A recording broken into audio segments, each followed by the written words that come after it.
AP ప్రభుత్వ పాఠశాలలో మధ్యాహ్న భోజనం పథకానికి డొక్కా సీతమ్మ పేరు ఖరారు చేశారు.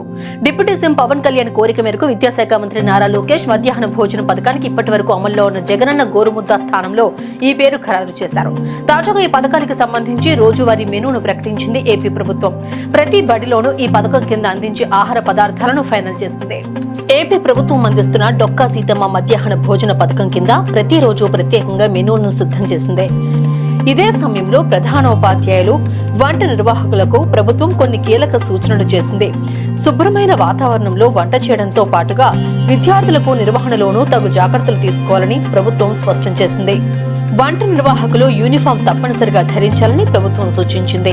డొక్కా సీతమ్మ చరిత్రను తెలుసుకున్న జనసేన అధినేత డిప్యూటీ సీఎం పవన్ కళ్యాణ్ ఆ మహనీయురాలి పేరిట ప్రభుత్వ పథకాన్ని అమలు చేయాలని భావించారు. కూటమి ప్రభుత్వం అధికారంలోకి వస్తే డొక్కా సీతమ్మ పేరిట క్యాంటీన్లు ఏర్పాటు చేస్తామని ఎన్నికల ప్రచారంలో హామీ ఇచ్చారు. అయితే ఇప్పటికే అన్నా క్యాంటీన్లు ఉండటంతో ఇచ్చిన మాటకి కట్టుబడి ఇప్పుడు మధ్యాహ్న భోజన పథకానికి ఆమె పేరుతో పథకాన్ని పెట్టారు.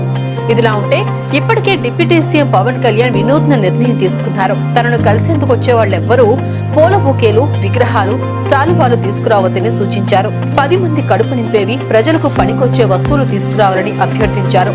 ఇదే పద్ధతిని అందరూ ఆచరించాలని కోరారు. అలా వచ్చిన కూరగాయలు, వస్తువులను పేదల కడుపు నింపే అన్న క్యాంటీన్, డొక్కా సీతమ్మ క్యాంటీన్ కు పవన్ కళ్యాణ్ పంపుతున్నారు.